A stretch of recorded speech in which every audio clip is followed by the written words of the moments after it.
Welcome to the Harshey Podcast. I am Brandon Harshey. And January Harshey. And I am doing a non-stupid intro as instructed. You're not supposed to say that. By the boss. Immediately before I pressed record. Oh, goodness. Tonight we're going to be doing our first Q&A podcast. Q&A Volume 1. That's right. But before we get started, we just had a few quick announcements. First of all, if you hear this sound, that is my Hydrate Factor water. I'm still on the mend from being very sick. And it's actually MRM's Hydrate Factor. It's awesome. It is. I've been really dehydrated. I've had cotton mouth. And this has been helping me a lot. And it's a game changer. Their Hydrate Factor is amazing. This is the raspberry. Yeah, and the most phenomenal part about it to me, besides the fact that it completely replenishes you and is way better, 100 times better than Gatorade, is that it tastes like Kool-Aid. Yeah, it does, especially if you mix it with like lemonade or something. It's unbelievable. Gosh. Like the grape one with lemonade is ridiculous. If anyone remembers Purple Saurus Rex Kool-Aid. Yes. You put the grape Hydrate Factor lemonade. Oh. How many cups of sugar did our moms pour into that though? Many, many cups. Yeah, this doesn't have that. And our kids love it too. They make slushies with it in the Vitamix. So you guys, this is not a sponsored paid post. And even though it was, no shame. But we do have a code with them. It's Harshey, all caps, and you can get 40% off if you want to try it. But anyways, all that to let you know that if you hear this sound, it's my filtered ice cubes in my filtered water with my MRM Hydrate Factor. What flavor do you have? Raspberry. Raspberry is good too. Mm-hmm. Yes, so that's that. Also, Brandon wanted to mention that if you order anything from our store, right? Right, selflovegeneration.com. That it says on there under every listing that our normal shipping time is 4 to 6 weeks because we're the only two doing it. We're the only two doing it, and we're getting a lot of orders. And yay! It's awesome. It's fantastic. We're getting them out as fast as we can. Sometimes they're not as fast. But sometimes we get them out really fast. Sometimes we do. But the 4 to 6 weeks is to give us leeway. Yes. So the absolute longest it will take is 6 weeks. So you like will probably get it before then. It's like when your wife is, really sick. Yes. Yeah. I'm not going to fulfill orders that week. Actually, you did like right before. Yeah, well, so people were getting their orders during the week. But yeah, so 4 to 6 weeks is what we put on there. I know a lot of people just don't read the fine print, but there it is. And yeah, we have it on every product listing. I'm getting some emails from people who order a product and a couple days later when is saying, this gonna ship? I haven't received an email. When's this shipping? It's like, well, as it states on the website, we have up to 4 to 6 weeks. Yes. However, it will probably get to you sooner than that. Yeah, absolutely. And on that note, we finally came out with the limited edition Rainbow Birth Without Fear sports bra. And I think there's only about 15 to 20 of those left. And the Rainbow Birth Without Fear mugs, I think there's about 40 left. And that's it. Like, this is limited edition. We're not reprinting them. So If you want one, go to selflovegeneration.com and grab one. So, all right, we're going to get into the Q&A. I posted on my Instagram and on Facebook for y'all to post questions. So we're going to see how many we can get to tonight. Absolutely. Are you ready? And we've glanced over them, but we have not pre-read them or pre-picked them or anything. No. So we pretty much ad-lib every podcast episode. Yeah. So this is if you guys are sitting here with us. Maybe you have your coffee or your wine. I've got my Hydrate Factor water. Brandon's water. I got just water, yeah. Yeah, his is just plain water. He's really boring. And we're all just chatting. All right. So the first thing I want to touch on is we got a lot of questions about being vegan and our vegan transition, if everybody in our family is vegan, how that looks, what that looks like. So we've decided that we're going to do a separate podcast to answer all of those questions. So for all of you that asked about us being vegan, that'll be coming soon. very soon, and there will be a special guest. Yes. On that episode. Yes, our first guest. Very knowledgeable special guest. True. By the way. Yes. So that is that, and then Ruby asked to see all my tattoos because they look vibrant and amazing. And Kelly said she wanted to see them too. And first of all, thank you. And obviously I can't show them to you on the podcast. So in the next few days, I will get on my Snapchat. My Snapchat is just January Harshey.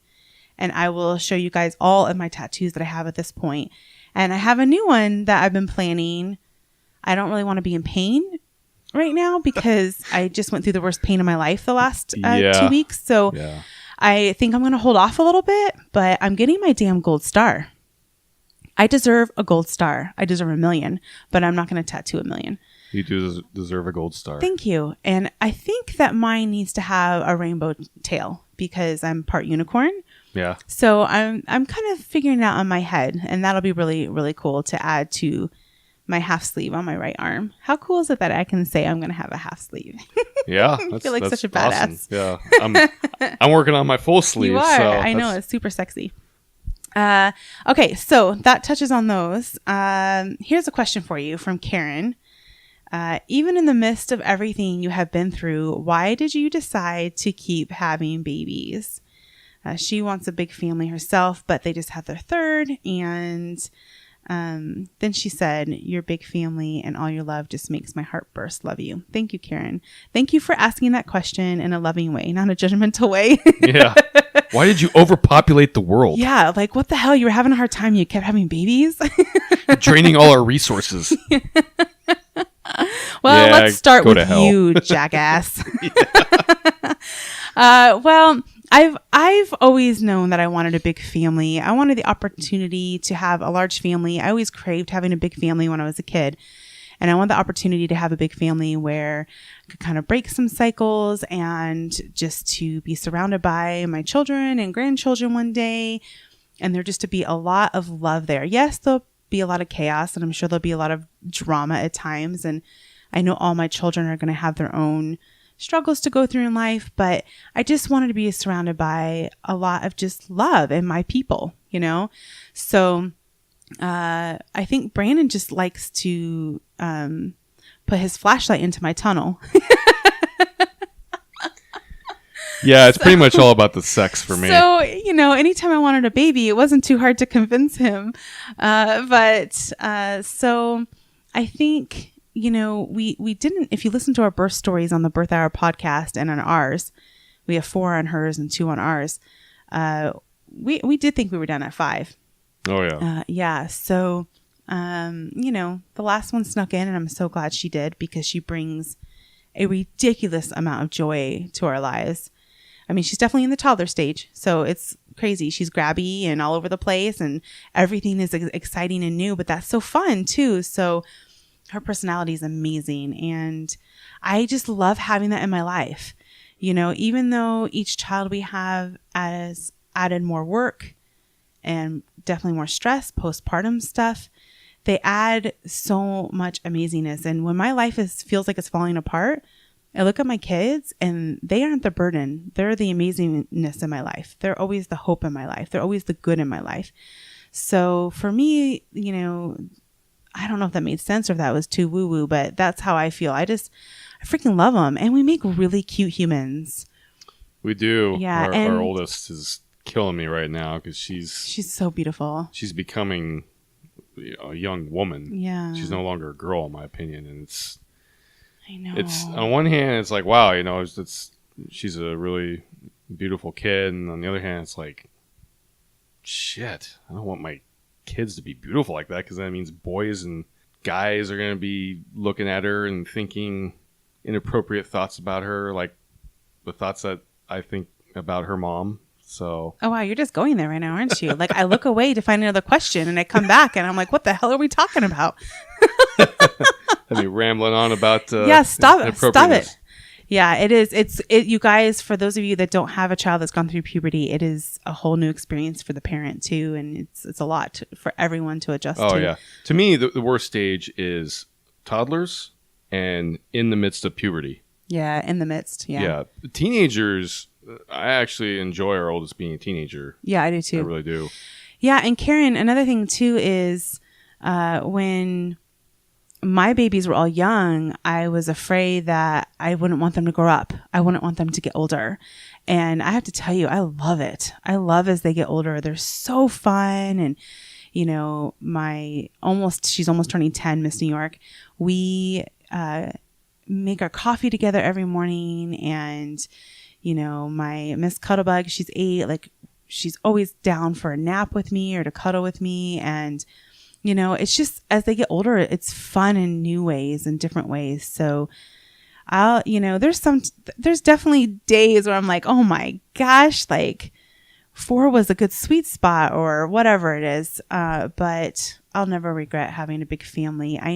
I felt that when I was an older woman, old lady, I mean, I'm an older woman now, I guess, but older, that if I looked back on my life, I didn't feel I would ever regret having another baby, but I may regret not having another one that I knew was supposed to be in our family. So I think that kind of sums that up. So Tara Browning asked, who does the dishes? The cook or someone else? She says it's totally for polling purposes. Yeah. Mm-hmm. We actually have a good system. We do. We just have a rotation. We do. We have a rotation. We pitch in when it gets, you know, a lot, but the kids just go through, you know, 1, 2, 3, 4, the oldest 4. And what we do in our house is, you know, meal times get pretty messy. Oh yeah. Pretty chaotic. So we have the meals and whoever's in the mood pitches in and helps make the meal out of the kids. And then everybody gets a job after every meal. So whoever's turn it is to do the dishes, does the dishes out of the rotation. And then somebody will need to wipe down the table. Somebody will sweep. Somebody will do the counters. And usually we give the bowl, like, go pick up the family room or whatnot. This has been working really well for our family. Yeah, I think you and I only have to do the dishes like once every other month. That's about how it's been lately. So no, I do dishes. Works well for me. I do dishes maybe once every other week. And so do you. So I would say, you know, we each do the dishes once a week, but then the kids just rotate through it. Really? It's that frequent? Yeah, it is. And, okay. and, you know, they just put on music, you know, on the iPod and they just whip through it and everybody else is doing their jobs anyways. And we're usually wrangling up, you know, the baby and, the younger 2. And it teaches them to clean up after themselves, which is great. They're really cleaning their stuff. You know, I'm right now not eating anyways. And you make your stuff, you know, for how you eat for your bodybuilding diet and kind of, you know, clean up after yourself. Yeah. Well, you do half the time. You don't always clean up after yourself. I clean up after myself. It's like your flip-flops. I trip on them all the time. You just refuse to put them in the shoe bin.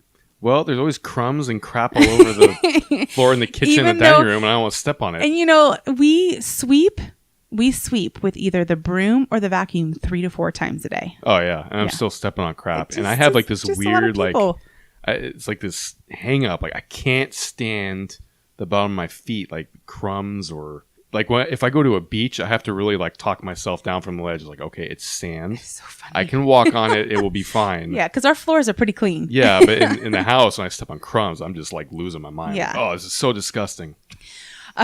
Real quick, there was a lot of questions about our kids and social media and nicknames. And none of our children are on social media. There's no reason for it. None. And if they want to look at something, like my oldest might want to look at...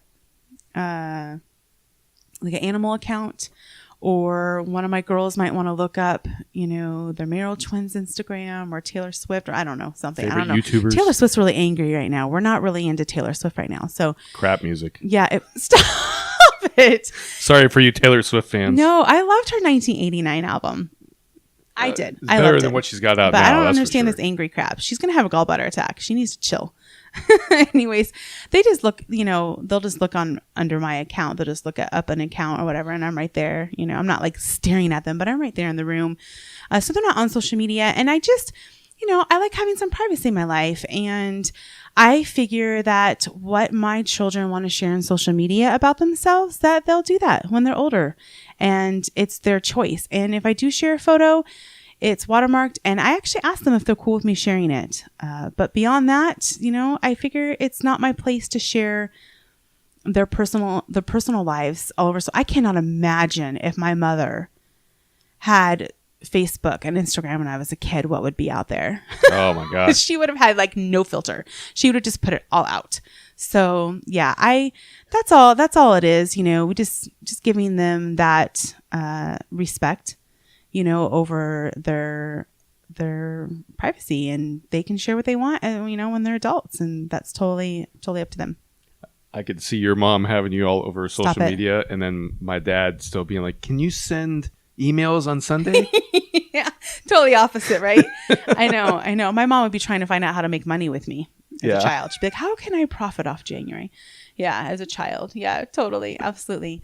So let's see. Let's pick another question. How would you label your faith now since you guys have left the Mormon Church? Shelley asked this.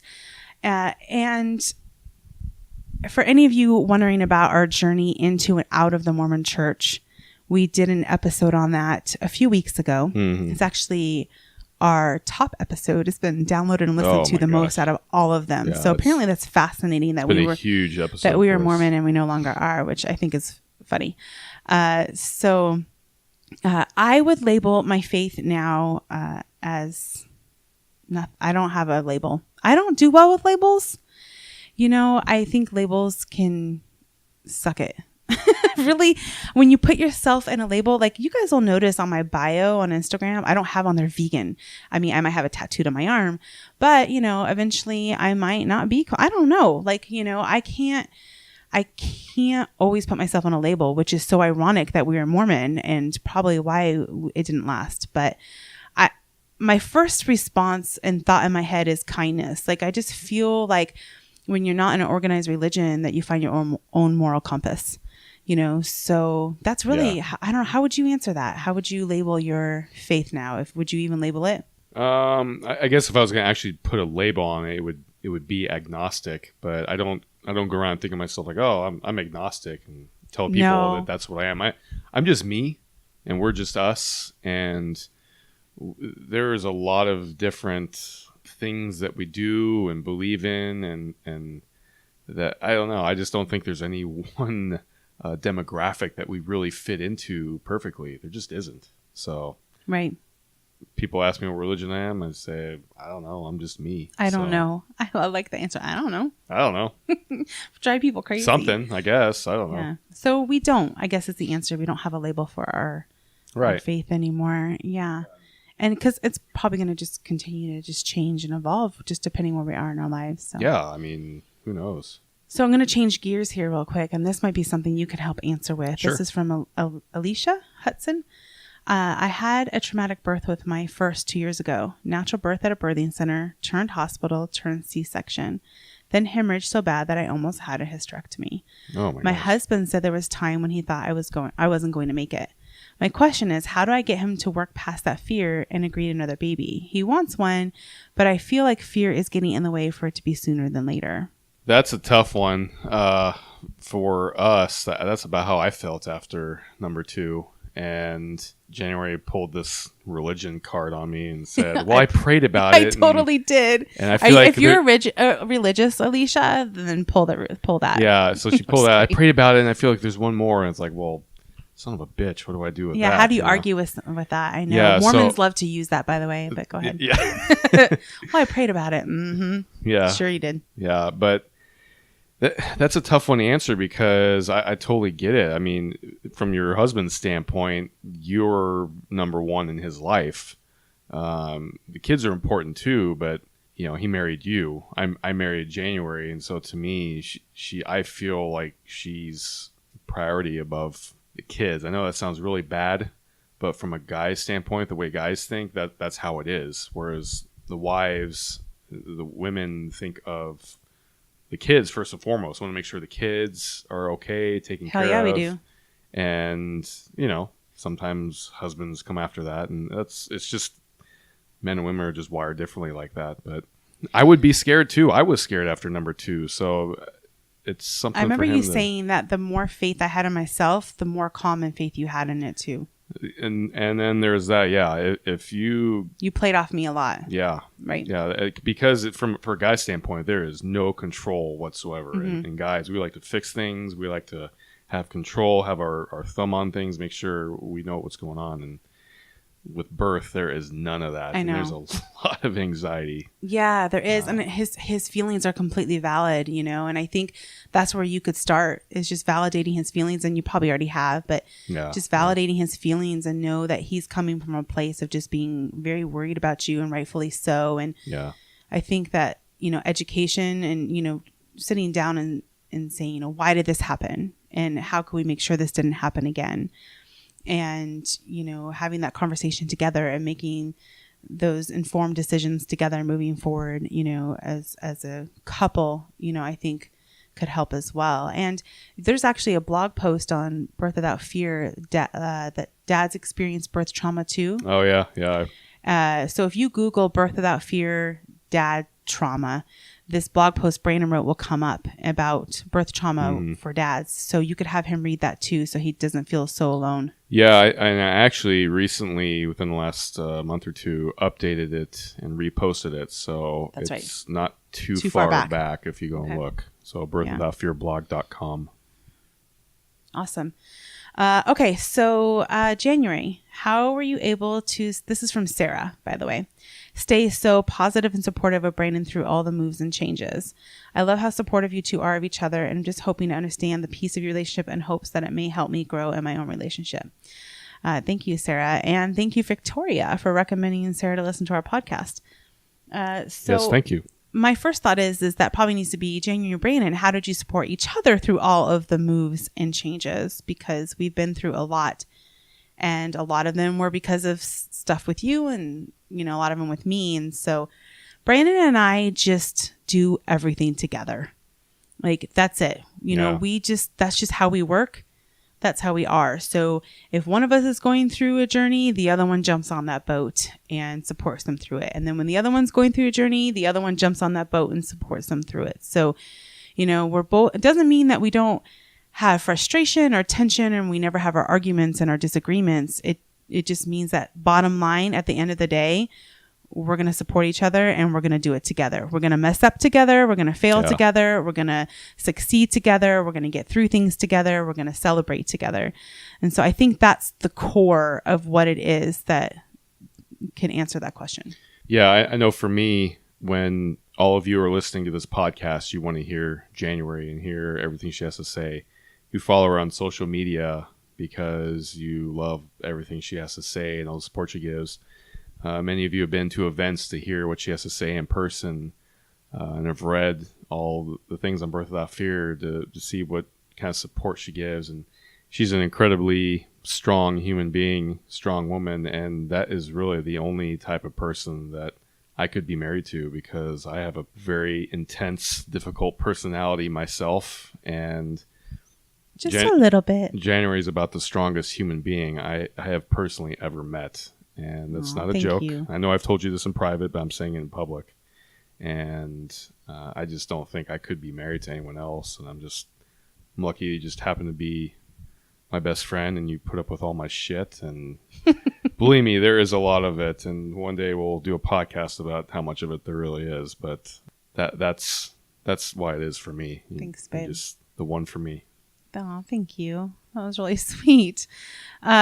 You know, a lot of people have asked about our relationships in these questions. Like, I think Mira on Instagram asked how we keep such a strong, fun relationship alive. And I think it's just, Brandon and I are both really strong alpha type people, and we're very passionate people about whatever it is we feel passionate about.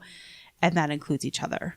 We've always been very passionate about the other. And it doesn't mean we've had a perfect relationship. It doesn't mean we're lucky. It just means for us, like, we're just very loyal people. And so we're all in. And yeah, we don't just stick our toe in the water. No. We literally just jump in without knowing the temperature and just take our chances. Right. And the passion is great. Mm-hmm. A lot of times, and other times it causes some disruptions in our harmony between us, but I wouldn't change it because me neither. It's just the way it's supposed to be. I think we thrive on that passion for sure. Yeah. Yeah, absolutely. And we just love, like, our favorite thing to do is just to hang out, to go to the movies, or many times actually we don't even go to a movie because we rather just sit somewhere and talk uninterrupted by children. Yeah, which we've been doing a lot of lately. Yeah, a lot of talking. Yeah, and it's been nice. It is really nice. And continuing on this topic, Anna Squires asks, what's your number one practical marriage advice for marriage with kids who are close together in age? Date night, man. Yeah, date nights once a week. I'm trying to go back to when we had our first two super close in age and what we did. Date night, which we couldn't do once a week at the time. You were in school. We had to like trade babysitting with friends. So whenever that could happen, that was good. And if it couldn't happen, we would put them like in the baby carrier and stroller and go for a walk. I did enjoy the walks. And you guys, and we haven't said your favorite word yet. Sex. Yeah. I mean, intimacy, it's just, and there's so much there. Like we should just do a whole separate podcast on this, but oh yeah, intimacy and sex, and that's going to look different for everyone, every stage you're in. The biggest thing I will tell you when it comes to that is just to talk to each other.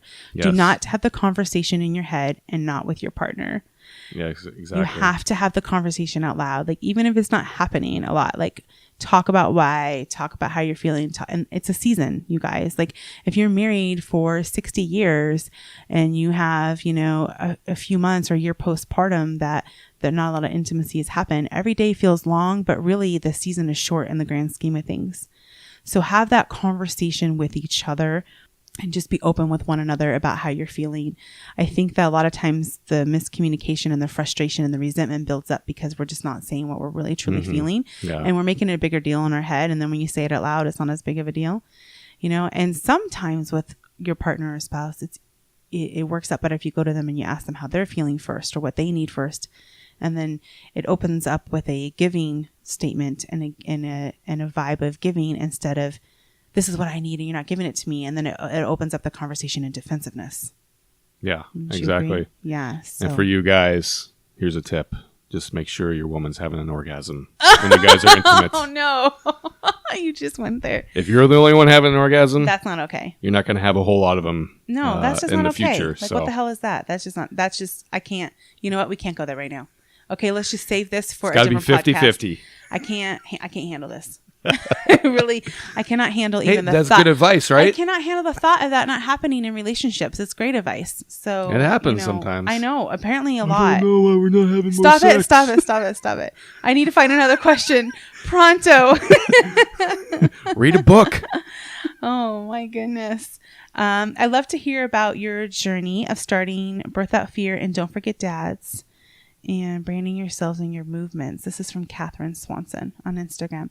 Well, my journey to starting Birth Without Fear, you can actually listen all about that when I share my birth stories on the Birth Hour. It's really entwined with my births. And I started it 7.5 years ago. Also on our episode with baby number 5. Yeah. So 4 and 5, I talk a lot about those. So if you listen to the birth stories, you'll get more in depth on that. But I started Birth Out Fear about 7.5 years ago. Mm-hmm. After we had our 4th, it was a very healing birth. And I just wanted as many women as possible to know that they had options, because so many of the conversations I had with women, it was, I had to do this or they wouldn't let me do that. And so I started it anonymously just to put the information out there, and it's grown to what it has today, of course. Yeah. Don't Forget Dad started because of a hashtag. I shared a photo on Birth Without Fear 2 to 3 years ago now. Yeah. It was 2014, I believe. Okay. And I just came up with the hashtag Don't Forget Dads, and somebody said that is a great hashtag, and I said you're right. And so I went and started an Instagram, Don't Forget Dads grew really fast, and I actually posted it to the least, and that account has actually taught me a lot about how slowing down with posting and what I share and it being more intentional is better. So that's how I started Don't Forget Dads. And a lot of times, like, movements or things that I do, they start from me just sharing things from my heart and from my mind, and it's just something that's needed. And then I I work really hard at, giving more of it. So I hope that answers your question a little bit. This is something that I could probably talk about on a whole other podcast as well. So maybe we should make note of that. Yeah. About branding yourselves. That's great business marketing advice. Mm-hmm. So Kayla asks, do you have suggestions for nurturing strong sibling relationships? And that's the first part of her question. I love this question because this is I loved it too when I read it. So important to me. Yeah, me too. Because that's not the way it was for me growing up or you growing up. No.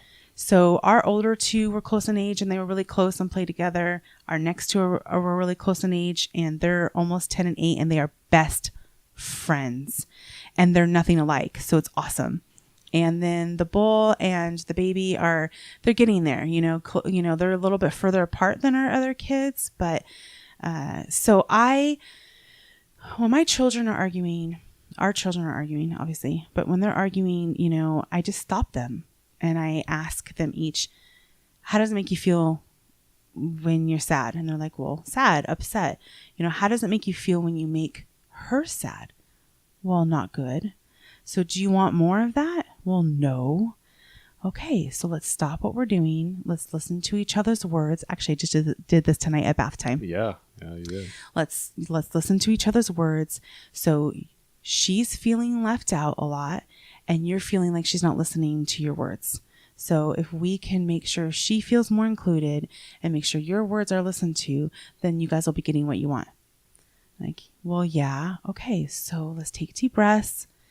Let's give each other a hug it out. Come on, tighter, bear hug. I try to get them to laugh. And that's what I do, Yeah. Man, don't I needed a mom like you. Oh, I know you did. So did I. Jeez. We both did, yeah. Be the mom that you needed, right? And so I do that a lot. If they're all kind of being crazy with each other, I just stop them all. And I'm like, whoa, whoa, whoa, whoa. I gave you 5 human beings that even if you're not good friends with, will have your back and be there for you for the rest of your lives.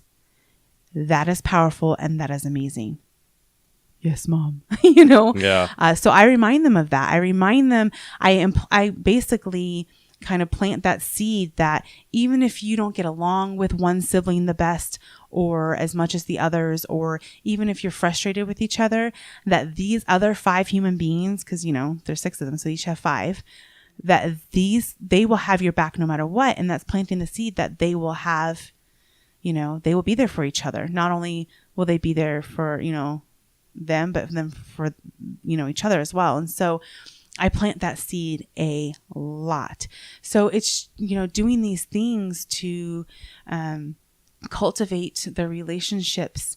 And some of them are really close and some of them aren't. And that's okay. But they all know that these are the people, these are the humans that even when they're not getting along, will be there when you and I are long gone. Yeah. Exactly. You think that answers that question? Yeah, and your side of the family is a lot like that. They, may not always get along, may not talk a lot, but the minute someone's having a hard time, they all have their back. That is true. And that's how we have done things. And to me, that's a big thing because both my parents were the youngest sibling, and I have one brother who's younger. And so when I was a kid, my parents always cultivated this contention between my brother and I because they always thought because I was the older brother, I was always picking on him. Mm-hmm. But it was half me picking on him and then half him always trying to get me in trouble. Yeah, teasing you. And so he always got to free out. And it sowed these seeds of contention. And now my brother and I don't have a relationship. And it's for the better. But we don't want that for our kids. I don't want that for my kids. Like if I find out that, a couple of them aren't talking to each other when they get older, I will not hesitate to grab them by the ear or the hair and knock their heads together and say, you work this shit out in front of me and we're not going anywhere until you do. Now, but as adults, No, but as adults, I will. I'll smack them as adults. Say, hey, you knock this crap off.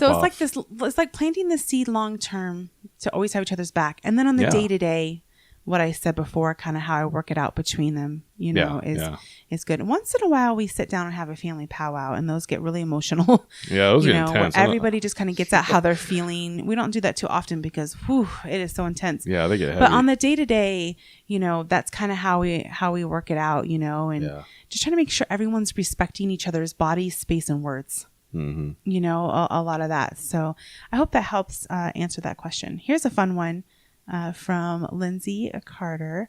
What are each of your current favorite songs? Like 3 to 5 each. What are your current favorite 3 to 5 songs?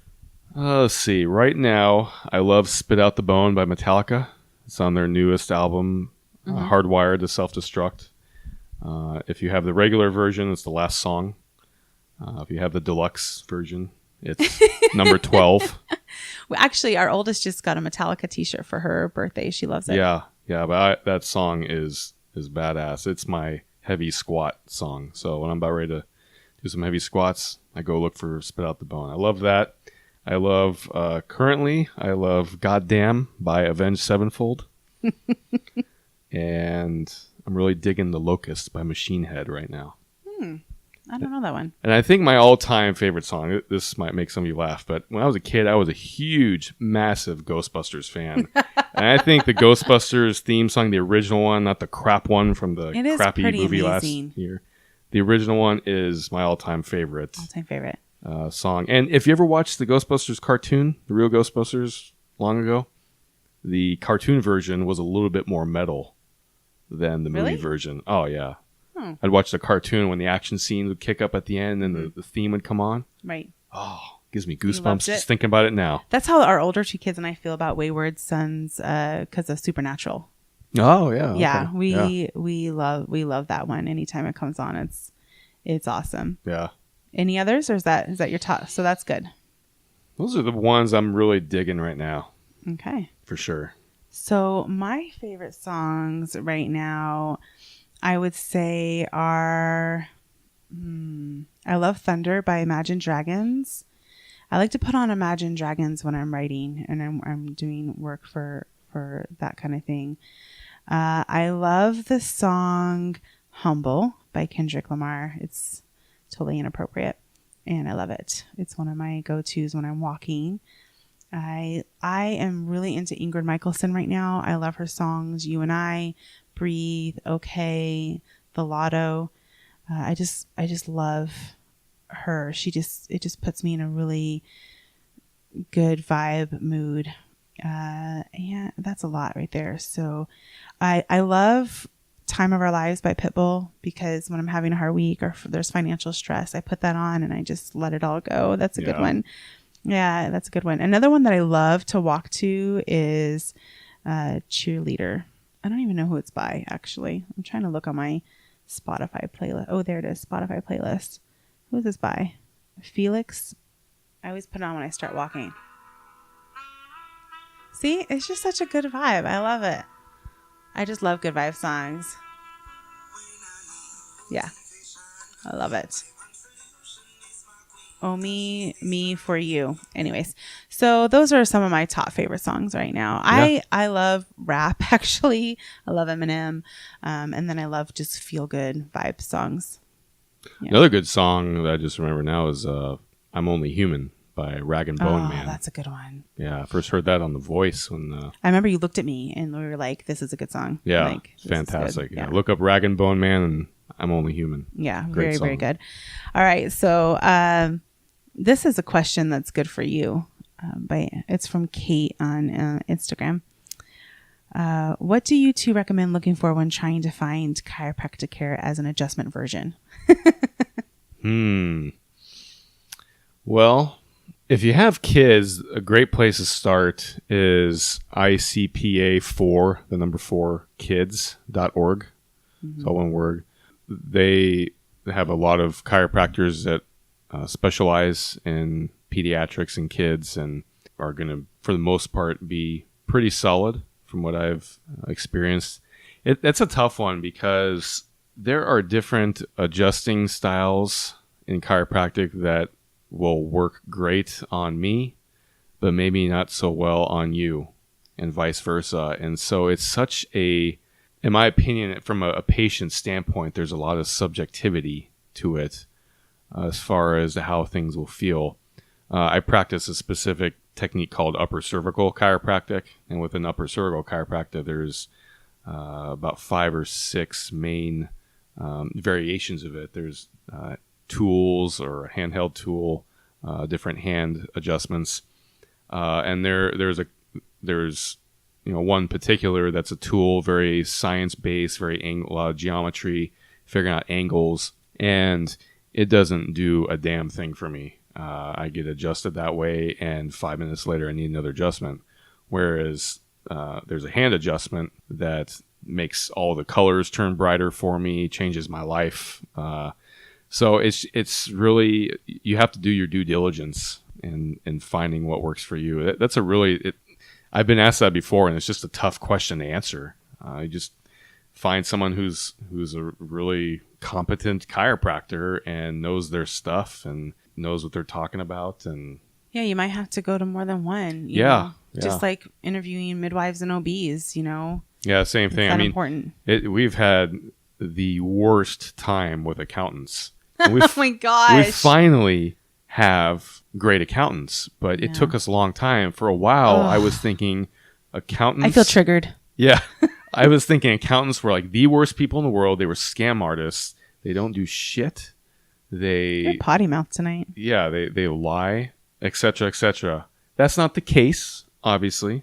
We found some good accountants, but it's just like with anything. There are going to be good ones, there are going to be bad ones. So yeah, I'm super picky about chiropractors. There was a period of time Brandon took a break from school, so I had to find a chiropractor for me and the kids. And I do suggest people look at icpa4kids.org because that's a good place to start for chiropractors who are certified in the Webster technique, and it's good for pregnancy and babies. So I think that's a good place to start.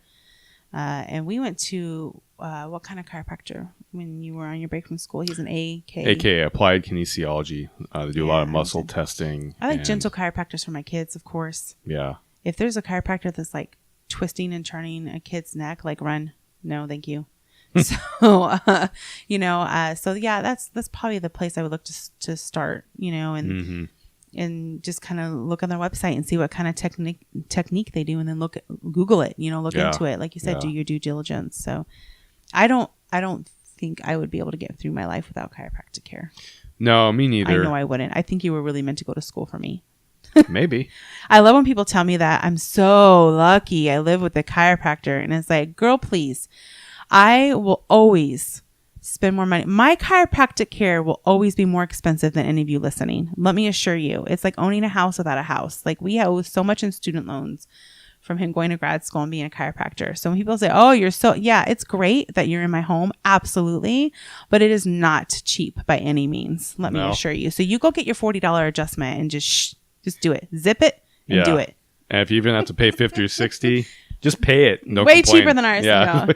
Oh my goodness. But a lot of chiropractors will work with you and put you on family plans and work with your finances too. Because I know that if you weren't a chiropractor, I could not afford to take our whole family to a chiropractor. And a truly good chiropractor, in my opinion, yes, you want to get paid for what you're worth. You put in the time to learn this skill. You deserve to make a good amount of money as a chiropractor. But the good ones will work with you if you are really that hard up on money. So that's something to be considered too. There are some you'll find that are ones you want to keep going to for many years because they just jive with you like that.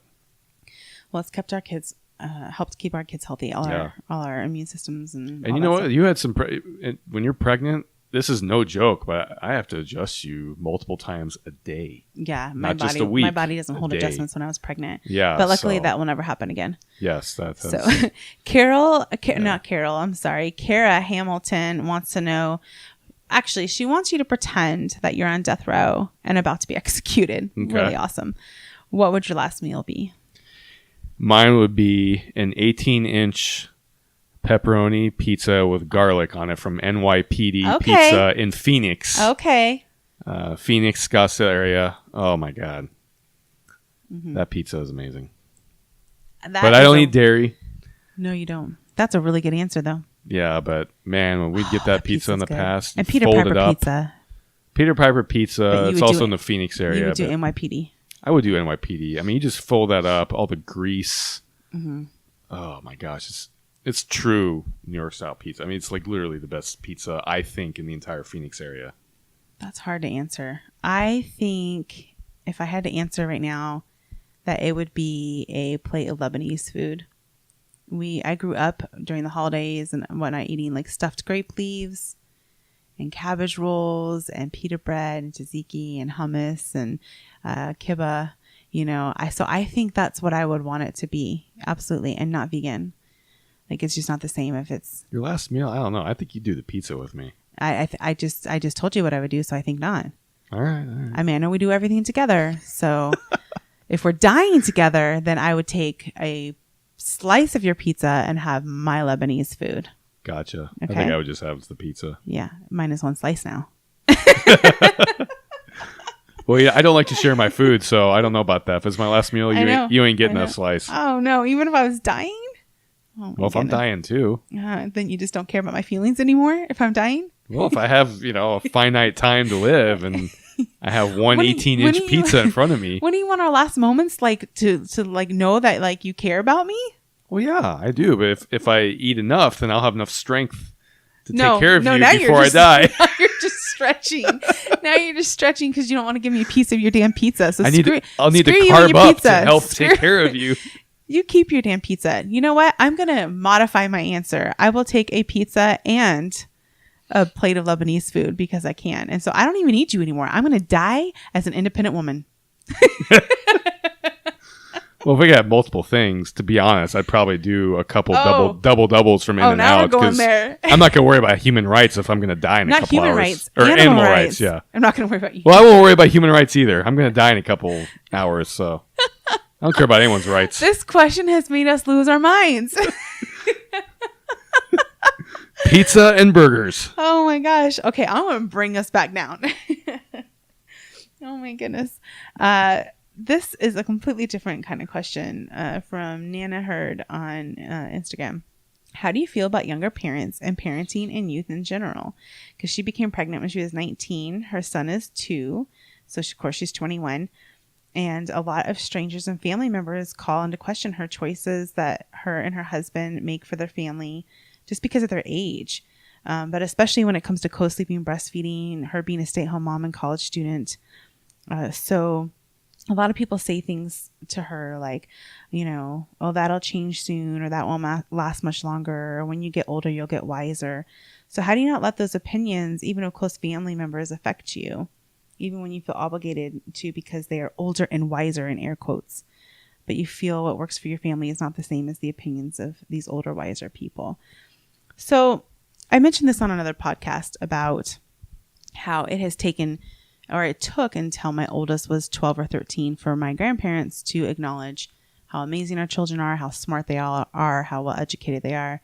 What great parents we are. What great parents we are. And, we got married at 24 and we had our oldest at 26. So a little bit older. We got married at 22. I'm sorry, 22 and our oldest at 24. What's going on here? My juices are wearing off. So we weren't as young as you. We were a little bit younger, but not as young as you. And, I feel like my family did things a certain way and I didn't like the results. I had proof of the results. And so I was going to do things differently to get different results. And when my family would give me a hard time for doing some of the things you mentioned, I got to the point where I just said, it's not up for discussion. And then you just keep repeating it as if you're dealing with a naughty toddler. It's no. It's not up for discussion. We're not going to do that. We're not going to talk about that. And you just do you. Sometimes the best way to handle this, I love this. This is actually, I think, who plays Iron Man? What's his name? My brain is Robert Downey Jr. Yeah. He has a quote like, just smile, nod, and then do whatever the F you're going to do anyways. Exactly. So especially with close family members, just smile, nod, and just do what you're going to do anyways. There's a power in it's not up for discussion, or just nod and smile and then go do your thing. There's a power in that. Not everything has to be an argument and not everything has to be explained. So honey, stop explaining yourself. Just smile and nod. Just pretend you didn't even hear them. They think you're losing your mind. Like, oh, what? Did someone say something? Yeah. So just keep doing things that work best for you and your family, because you know what? Those family members aren't living your life. No. Those family members aren't doing bedtime every night for you. They're not going to have to raise your kids and pay for whatever they need, or, go through all of the struggles and support them through the struggles that you will as their mom or dad. So it really just doesn't matter, what they think. And so just remember that what works for you and your husband or your partner and your kids, it doesn't matter what they think because they're not living your life, And Exactly. if you look back on your early 20s and think, maybe I should have done that a little bit differently. Okay. Who doesn't go through that? Like, you're allowed to make mistakes. You're allowed to become older and wiser, but that's your journey. Like, don't let them take that away from you. Don't let them take away the opportunity experience for you to learn from your experiences with your family. And honestly, looking back at the way I did things with my older two at 24 and 26, I don't regret a damn thing. That's what was best for us at the time. And if anything, I wish it could be more like that now, with my younger kids now. So enjoy this time having your 1 or 2 kids and being young and doing things that work for your family, because it's awesome that you get the opportunity to do that. Yeah. And the thing that I look at, the older generation, they tend to kind of be stuck in conventional wisdom. And if it's something that you see on TV, in a commercial, in the newspaper, in a magazine, if it's anything conventional or mainstream media, run away and go look for some other way of doing it, because that's conventional because someone's able to pay for it. You want to think outside the box. You want to look at other things that may work for you.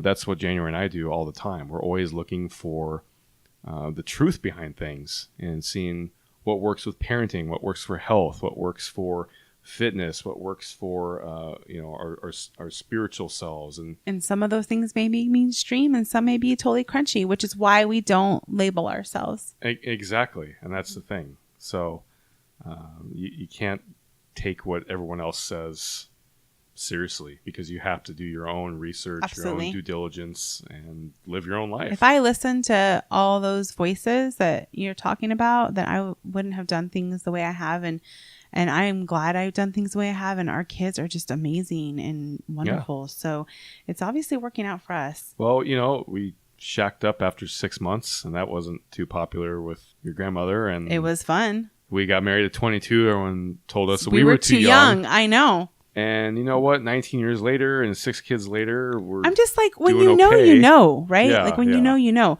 Okay, so Lauren wants to know what our dream vacation would be as a couple and as a family. He got this look on his face, this grin, like he's just happy just thinking about it. Dream vacation. Well, we talk about going back to Hawaii where we got married. There's been a lot of talk of that lately. But I would love, if I could just dream big for, a vacation, I would just love to go to, I don't know, I think like New Zealand. You talk about that a lot too. Yeah, New Zealand's on my bucket list. I bet you there's a few people listening to this that live in New Zealand. Oh, yeah. Like, this is where we live. Like, it's normal to them. Yeah, definitely. New Zealand looks awesome. And if you live there and you're listening to it, you're probably saying, yeah, of course it's awesome. But, come here now. Yeah.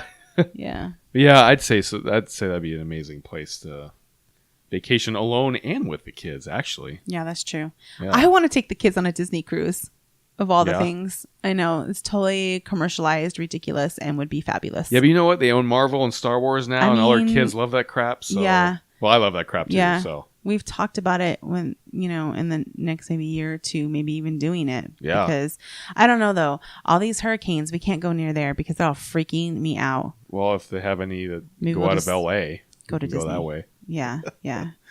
We would need to take like a nanny or two though. Yeah. So hard. It'd probably be cheaper just to go to Disney World or Disneyland at this point, because you can get all that stuff there too. Yeah, probably. Yeah. So I think that'd be really fun. We've actually never taken our whole family to Disney.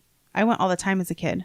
Yeah. But I didn't go until after we had dated. Yeah, we went. My parents could never afford it. I know. It's so ridiculous. Like, I'm sure a churro is like $10.73 at this point. Yeah. Yeah. I'm sure it's like absolutely insane, but so worth best churro ever. Yeah. And okay. Is it vegan though? Sure. Just pretend for the day. I wouldn't be eating anyways because I'm not eating food anymore. I'm on the no food plan. So you guys, I'll get all your churros. So, I'll spend $75 on churros for you guys, and I'll just stand there with my juice. I actually probably avoid it because, I'm avoiding all the sugar. Not everybody wants a churro, I'm sure. Yeah. What is a rule you have in your family that might surprise others? Me. I have one. Do you have one or no? I'd have to think about it. Okay, so I don't have to think about it. Okay.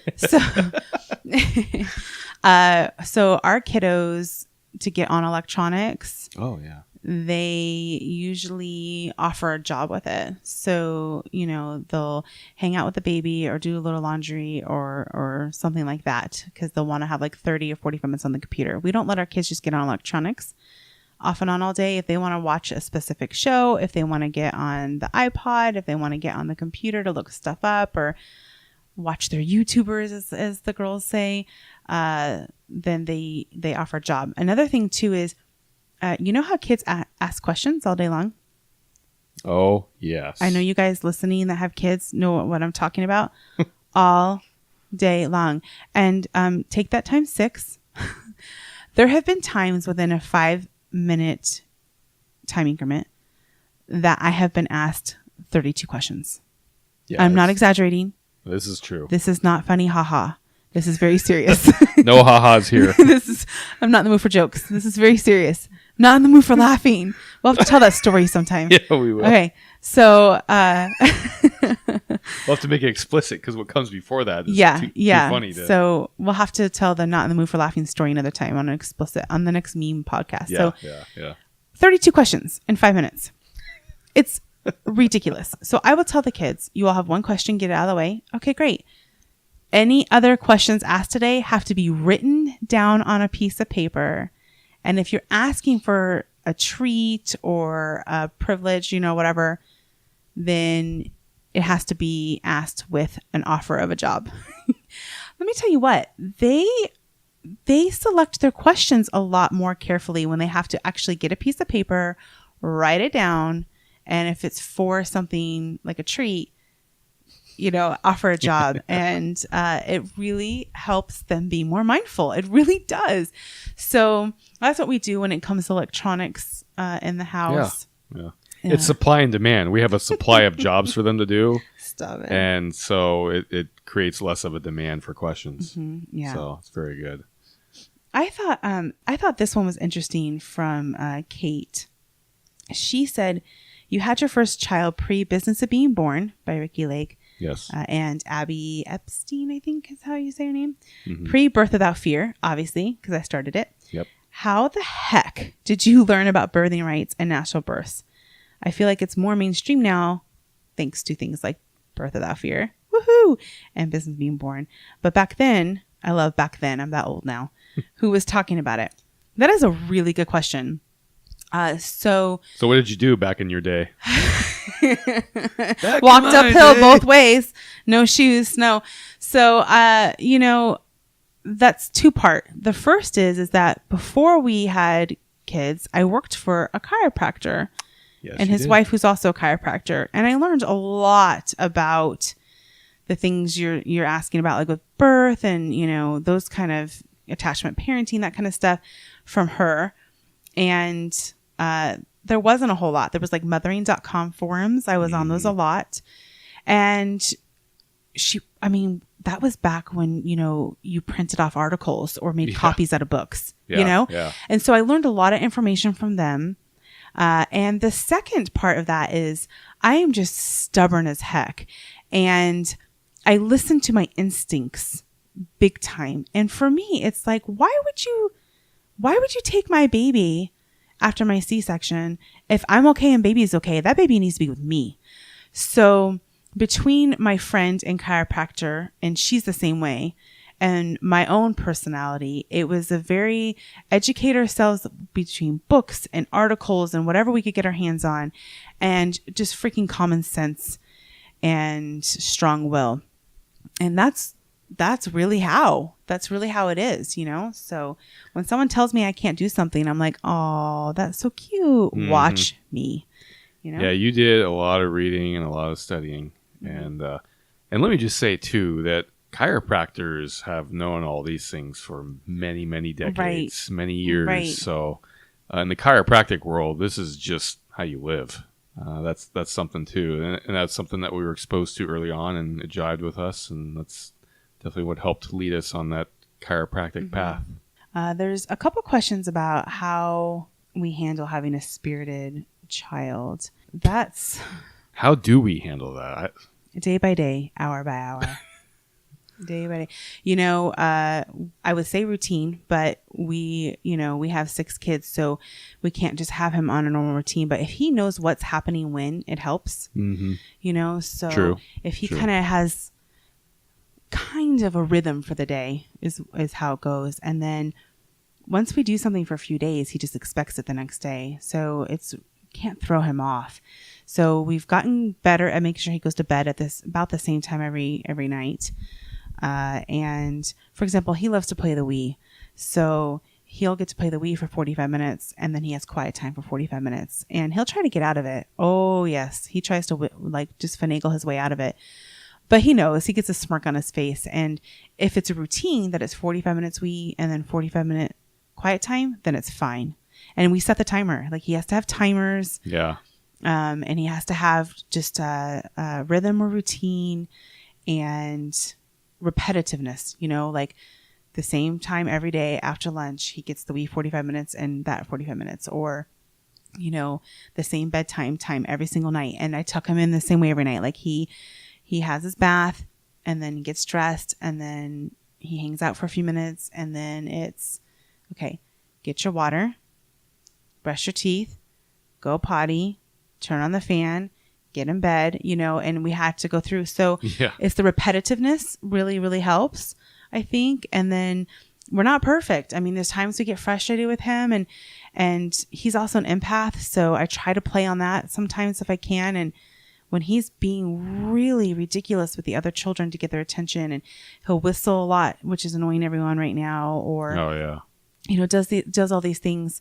I'll tell him, you want the kids to play with you. You want them to listen to you. So you have to listen to them, and he loves his siblings more than I think all the other kids like each other. He adores them. Yeah, he does. And he annoys them like crazy. So I kind of plead to his emotional side now that he's getting a little bit older. But the more routine or rhythm, the more repetitiveness help a lot.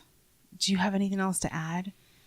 I think giving yourself a lot of grace as a parent. Yeah. Is another tip. I've been roughhousing with him a lot more. Oh, activity for sure. Activity. Yeah, this morning he was being pretty difficult, and so I sent him to his room for about 30 minutes. Right. And it was great because it gave me the opportunity to just sit and chat with the other kids, and then when he came out, he was better. Right. And sometimes he just needs a little quiet for his brain to calm down. And he likes to have time with one of us. And today I spent a lot of time when he played the Wii for a while. Then I played, and I ran through Mega Man 4 from start to finish, and he sat there and watched me the whole time. I had a very long 2 weeks, so I decided it was time to play some old school 8-bit graphic video games. Mm-hmm. But afterwards, I gave him the choice because we, like January said, we usually do quiet time. But the toddler had destroyed the family room. There was crumbs everywhere. I mean, it was awful. And so I told him, I was like, well, you can do quiet time for 45 minutes, or you can spend the next 10 minutes and clean up the family room, and then that's only 10 minutes that you've done. So he did a lot of soul searching about that choice, and he eventually came to the conclusion of cleaning the family room, and he did a good job. So. I was on a date with our oldest, so I wasn't here to see that. But he was in a lot of turmoil coming to that decision. It's like 45 minutes in my room. I don't have to clean the family room, but then if I clean the family room, it's only 10 minutes. Right. But it's really disgusting. But then it's only 10 minutes. I mean, it was visible. Yeah. Challenge for him to make that decision. I'm glad that he thought on it so hard. That's funny. So I would say to sum up, the tips are to give yourself a lot of grace as a parent, a rhythm or routine, repetitiveness, and there was one other one, and I forgot what it was. Duct tape in a dark closet. Stop it. Pleading to his emotional side. Yeah, I think was the other one. Taryn Graham said that my juices look delicious. I hope you don't mind me asking, but where do you get your juice recipe from? And how many juices a day do I have? People ask me what juicer I use. I just use a cheap one. It's Breville. It's the Breville. I think that's how you say it. Compact. I got on Amazon for $99. I think it's really the cheapest you can get a decent juicer. And I right now I'm doing about 3 juices a day, sometimes 4, because it's really all I'm doing. So you're basically doing a juice fast right now. Juice. I don't want to say it's a juice fast because I think I'm just gonna become a crazy juice lady. What did I call you? That's the sexy crazy juice lady. The sexy crazy juice lady. I'm gonna change my name on Instagram to be the sexy crazy juice lady. So I'm doing 3 to 4 juices a day, plus water, plus hydrate factor water. I still am having a tiny bit of coffee a day. I was in so much pain last 2 weeks that I couldn't handle a migraine too, and I am taking supplements. Yeah, it was bad. Yeah, it was very bad. But to answer your question, where I get recipes from, I really like Johnny Juicer on Instagram for that. And if I go to a place that has juices or is a juice bar, and I see combinations that look cool, I'll write them down or take a picture of it and try it. Yeah. So that's really what I've been doing lately. I'm trying to think if there's any other place. I will say you made up a combination a couple months ago that was fantastic. What was it? And it was pineapple, like half a pineapple, 1 beet, a whole beet, the stem and everything included, a little piece of ginger, mint, and... Is it cucumber? No, lemon. No, lemon, a whole lemon. So, gosh, that is pineapple, beet, ginger, lemon, and mint. Yeah, I came up with that. Yeah, That's just really made that good. up, and it was fantastic. I haven't done that one again. Yeah, so right now the only fruits I'm really juicing have been apple and pears, and a little bit of pineapple, and the rest have been, celery, parsley, spinach, beets. That kind of stuff. So I'm a huge fan of juicing celery first thing in the morning. Yeah. And also of any juice that has ginger in it. I think ginger is amazing juice. Yeah, you guys research celery. I mean, I'm not a doctor, and Brandon's not that kind of doctor, but it's anti-cancerous, anti-inflammatory, good for your digestive system. And you would think it would be nasty. Like when Brandon first made celery juice, I was like, hell to the nah. Like, no, because I'm just thinking like salty sodium, and if it's cold celery, it's actually pretty mild. I can get it down pretty quickly and pretty easily, and then it's just out of the way. Yeah. I know, like I said, there's some people like Johnny Juicer and a couple other people, and they put celery in with their other juices. I don't like celery with my other juices. I rather just drink it by itself and get it out of the way. I don't like the salty add to my other ones right now. And when you do it first thing in the morning, you've been fasting all night. Yeah. And so the first thing you do quick. is celery juice, and that's going to diffuse into all your cells immediately. Right. And it is... that's the thing to do in the morning. So I'm reading through these, and I'm just letting you know that we need to do a sex and intimacy podcast. I've been telling you we need to do that. And we need to do a self-care podcast. And I've been telling you we need to do that. So those two are coming. So for those of you that have asked questions specifically on that, we're not ignoring your questions. I just think that they just need their own podcast. Yep. Sex sells. Stop. Or sex gets lots of downloads. What about... Oh my God. Tracy asked, who's the cute puppy in the back of the pic? Tell us about your pet. So that's Thor. I don't care about his privacy. So his name is Thor. Yeah, his name is Thor. Thor Harshey. He is a golden mix. He's gorgeous and he's ridiculous. He's trained basically, but he's super sweet and lovable and protective of his family. And he's a big goof. He is a big and super needy. And he's very needy. I think especially since we went into the apartment though. Yeah. And he's like 90 pounds too. He's a big dog. Yeah, he's a beast. We took him in from a family who was moving and wasn't going to have the land they had anymore, and so he needed a home. And so we took him in when he was a friend of ours from chiropractic school. Right, and he was two when we took him in. He was not even 1. Yeah. He was still basically a puppy, but he was massive. Right. And so he's our family dog, but he really belongs to our oldest. Like they're, they love each other. They're each other's favorites. So we also have pet rats. We've adopted and rescued rats. The first time we brought in a rat, I couldn't even hold the box that it was inside. I was so grossed out. But I've come to understand, and I've educated myself a lot on them and how they are and how bonded they are to each other and how sweet they are. I know some of you are like, whatever, lady, but they really are amazing little animals. And a pet rat is very different than, feral rats. So and speaking of which, many of you know that about 2 months ago, our first of the most recent 3 we adopted passed away after us trying to nurse her back to health for a month. And just yesterday, we had to take our sister in to be put to sleep. Yeah. So they were sisters, and Toast passed away 2 months ago, and Turnip, she was on the outside what appeared to be perfect health, and then as soon as her sister died, her health just tanked. Mm-hmm. They really do bond, and she got depressed and stopped eating, and she just literally gave up on life. And they're old for rats. 2.5 to 3 years old is very old. They're basically like 99-year-old old ladies. Yeah, very old. So we took her in yesterday, and it was interesting though, because on the way to the vet, yes, I take our rats to vet, and I'm just that mom, and my grandmother can't understand it. And she like loses her shit about it. She can't handle it. But we were driving to the vet, and there was like literally this full rainbow in the sky. It was so beautiful. And we get there in the vet. There's only one vet in the office who sees them. And she said, Toast was just fighting for life and full of life. She's like, she's decided, she's decided she's done. Yep. And so we were waiting in the waiting room where they were putting her to sleep.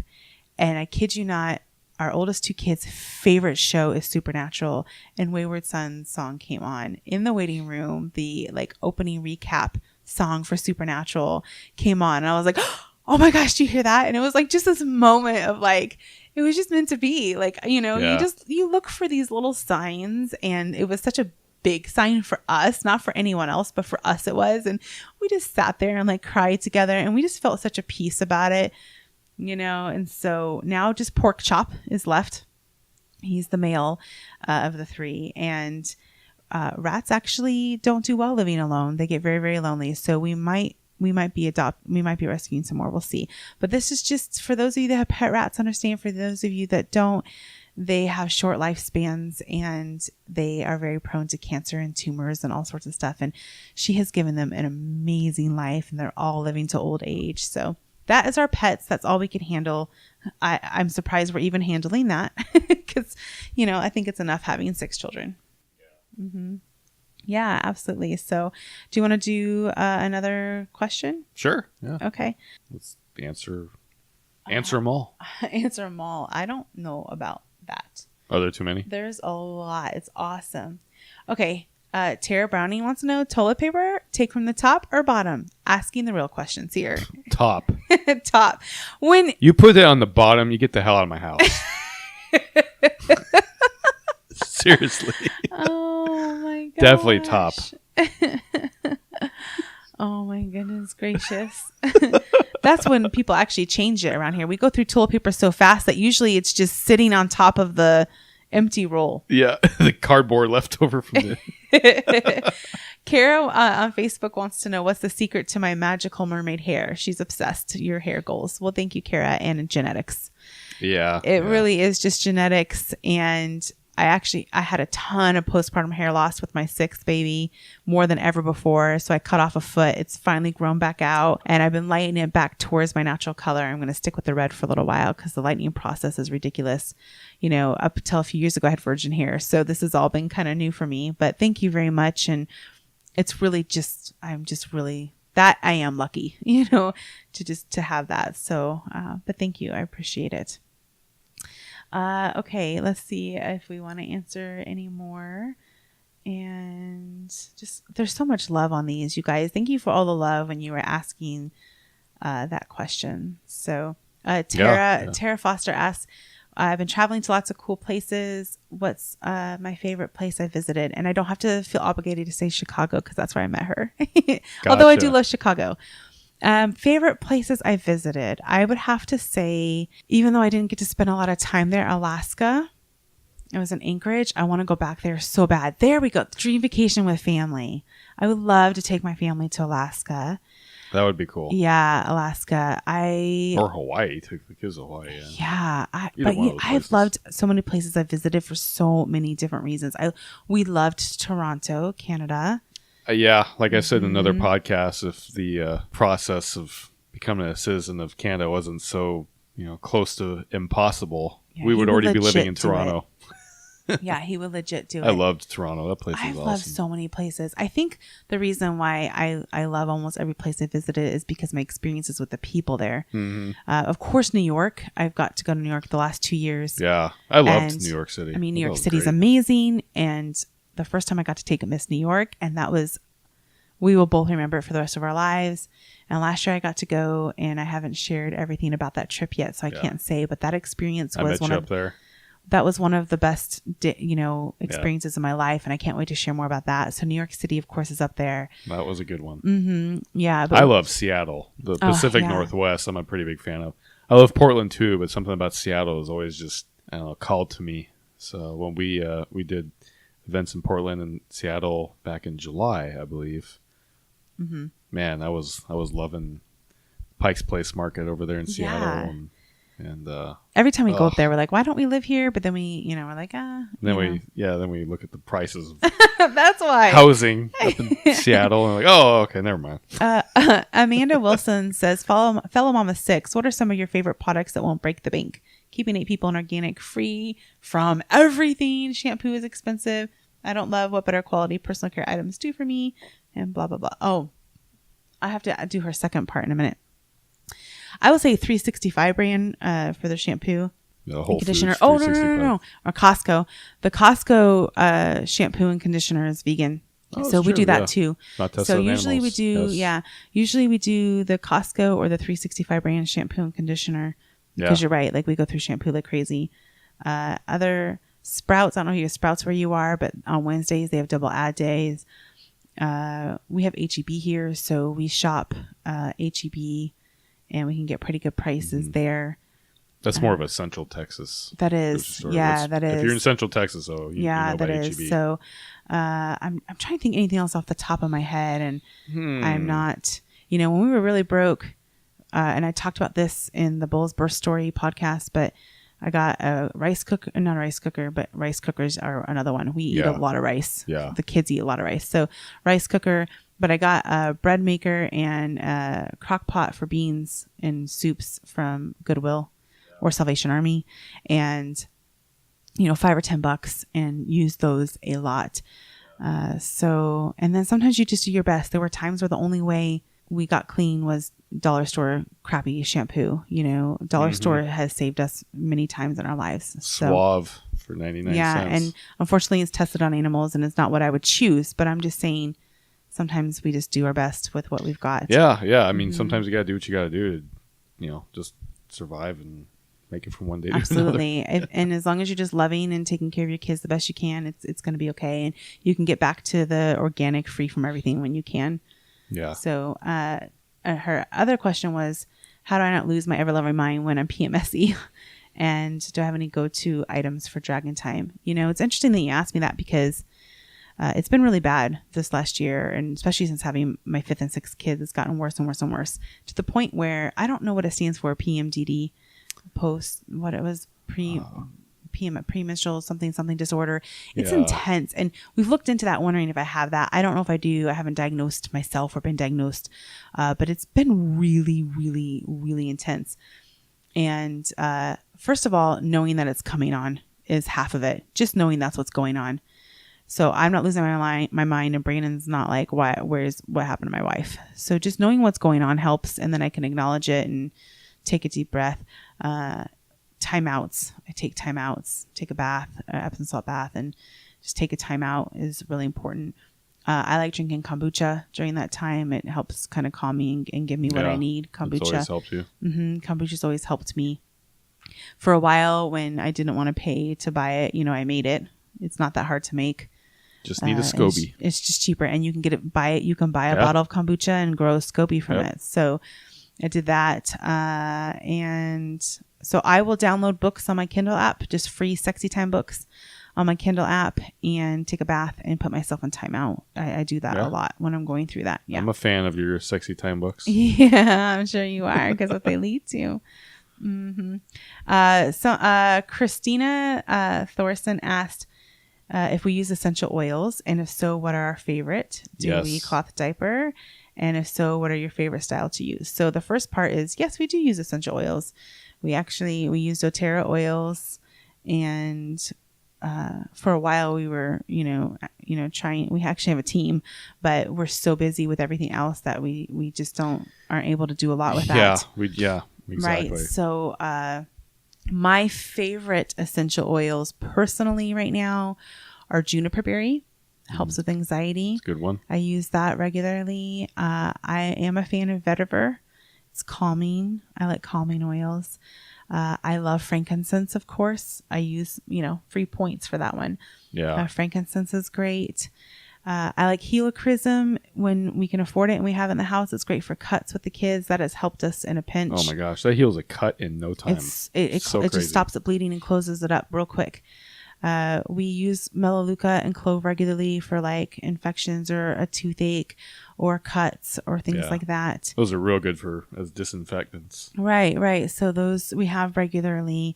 I know you love cedarwood, right? I love vetiver and cedarwood are both root oils, and they help you sleep. They give you more restful sleep, like very deep restful sleep. I'm a huge fan of Melissa. Yeah, that's so expensive. It's very expensive and sometimes hard to get. I use points for that one too, and we'll hopefully have one on hand. Yeah, Melissa is good for just about anything. I don't know a lot about Melissa, but I know you love it. Well, it's expensive for a reason. Yeah.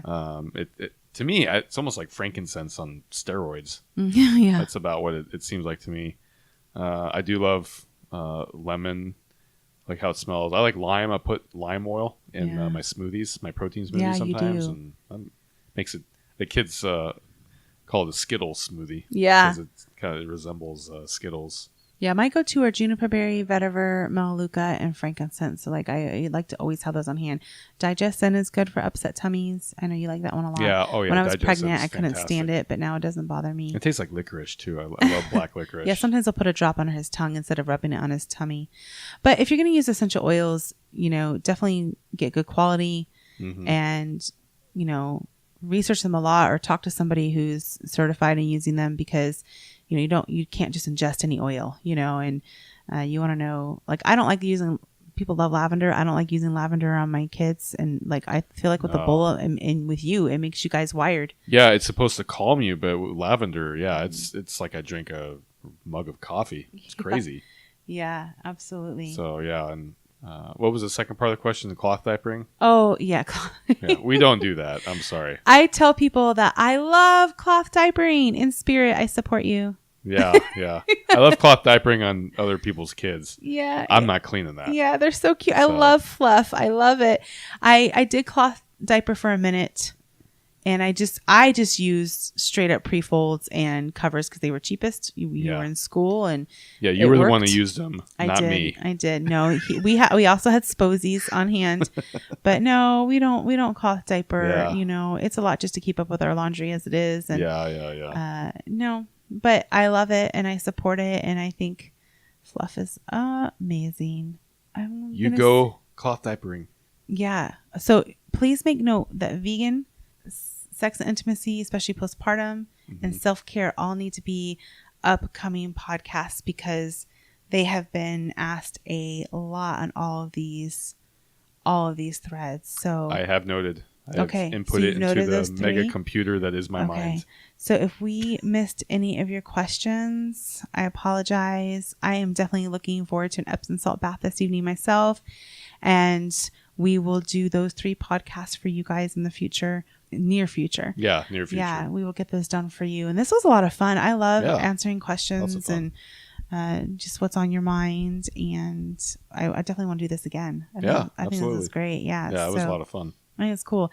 And just to mention again, that our shipping time with merchandise is 4 to 6 weeks normally, unless otherwise stated.